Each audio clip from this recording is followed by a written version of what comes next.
చూసారండి, నేను ఎక్కడా కూడా ఏ పిన్ గానీ, ఏ ఓవర్‌లాక్ గానీ వాడకుండా ఎంత బాగా కర్లీగా ఫ్రిల్స్ వచ్చాయో. ఫ్రాక్ కుడుతున్నాను. దానికి ఫ్రిల్స్ పెట్టాలి. ఎంత కర్లీగా వచ్చింది చూడండి. ఏం అవసరం లేదండి. వన్ సైడ్ నేను ఫోల్డింగ్ చేసి మిషన్ మీద కుట్టేశాను. 2 హ్యాండ్స్ తోటి అటున్న ఒక హ్యాండ్ ఫింగర్, ఇటున్న ఒక హ్యాండ్ ఫింగర్ తోటి ఇలా ముందుకు తోసుకుంటూ వెళ్ళిపోతున్నాను.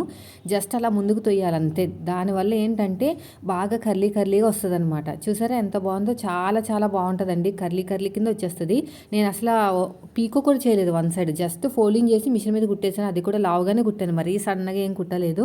అయినా సరే ఫినిషింగ్ అనేది ఎంత బాగా వచ్చిందో.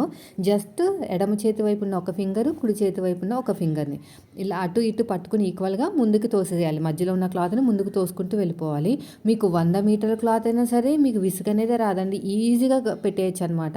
చాలామంది సూది పెడతారు పాదం దగ్గర, ఇంకేదేదో టిప్స్ యూస్ చేస్తారు కదా. ఏం అవసరం లేదు. జస్ట్ అలా తోసుకుంటూ వెళ్ళిపోవడమే. చాలా బాగా వస్తుంది. ఈ టిప్ నచ్చితే ఫ్రెండ్స్ కూడా షేర్ చేయండి. ఓకేనా? Thank you for watching.